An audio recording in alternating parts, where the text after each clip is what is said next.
चलिए यहाँ पर हम समझने की कोशिश करते हैं techniques of scientific management listed by father of scientific management mister Frederick Taylor, एक स्टोरी की मदद से।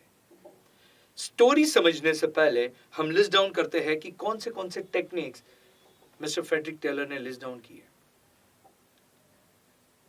So according to Frederick Taylor, the first and the foremost thing the organization should do is to do work study, which will automatically leads us to understand standardization of tools and equipment, which helps us do scientific task setting, which naturally guides us for scientific selection and training of the employees.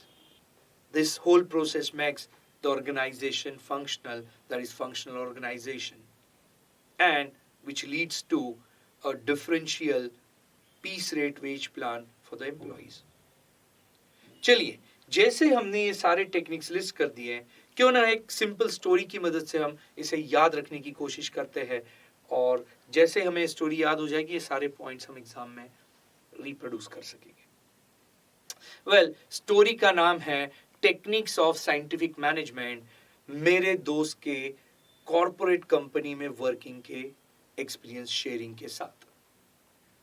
Well, एक बार मैं मेरे दोस्त के पास गया जो एक बड़े company में प्रोडक्शन मैनेजर है।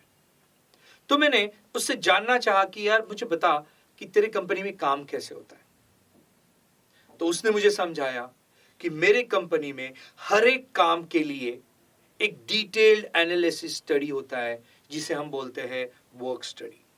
जैसे ही हम कोई भी काम का वर्क स्टडी करते हैं तो हमें काफी सी आइडिया हो जाती है कि खर्चा कम करने के लिए हमें कौन से standardized tools and equipment use करने चाहिए।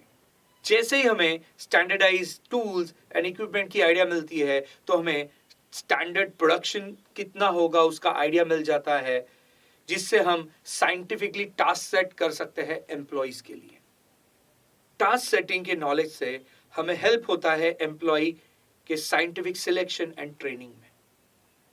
अब जैसे ही एम्प्लॉइज का ट्रेनिंग हो जाता है तो ऑटोमेटिकली पूरा ऑर्गेनाइजेशन फंक्शनल बन जाता है। करेक्ट। अब फंक्शनल ऑर्गेनाइजेशन में बहुत सारे फायदे हैं। एक तो कॉस्ट ऑफ प्रोडक्शन कम हो जाता है, प्रॉफिटेबिलिटी बढ़ जाती है, तो ऑटोमेटिकली एम्प्लॉइज के लिए हम different piece rate wage plan decide करते हैं जिससे उनका मोटिवेशन बना रहे, और इस तरीके से हमारा ऑर्गेनाइजेशन वर्क करता है। चलिए, अगर आपको ये स्टोरी समझ में आई है तो मेरे साथ आंसर करेंगे, रिवाइज करेंगे। वेल, एक बार मैं मेरे दोस्त के पास गया जो एक बड़े कंपनी में प्रोडक्शन मैनेजर है। मैंने उससे पूछा कि आपके कंपनी में काम कैसे होता है। तो उसने मुझे बताया कि हर एक काम का डिटेल्ड एनालिसिस होता है, स्टडी होता है। उसे हम क्या कहते हैं? Correct, work study. Detailed work study करने के कारण हमें कौन से चीज के बारे में स्टैंडर्डाइज नॉलेज आ जाता है? Correct, standardize tools and equipment कौन से चाहिए इसके बारे में नॉलेज आ जाता है। जैसे ही हमें स्टैंडर्डाइज टूल्स एंड टेक्निक्स के बारे में नॉलेज आता है तो अब हम स्टैंडर्ड प्रोडक्शन कितना हो सकता है उसके लिए हमें आइडिया क्लियर हो जाती है, जिसके लिए हम एम्प्लॉइज को साइंटिफिकली क्या सेट कर सकते हैं। करेक्ट, हम एम्प्लॉइज के लिए स्टैंडर्डाइज टास्क सेटिंग कर सकते हैं। जैसे ही स्टैंडर्डाइज टास्क सेटिंग हो जाता है तो एम्प्लॉइज जो हमें इस काम के लिए चाहिए उनके लिए हमें साइंटिफिकली क्या आइडिया मिल जाती है। करेक्ट, जो एम्प्लॉइज हमें चाहिए उनके लिए हमें साइंटिफिकली सिलेक्शन एंड ट्रेनिंग की आइडिया मिल जाती है। जैसे ही हम एम्प्लॉइज को प्रॉपर ट्रेनिंग देते हैं, सिलेक्ट करते हैं, तो पूरे ऑर्गेनाइजेशन क्या बन जाती है?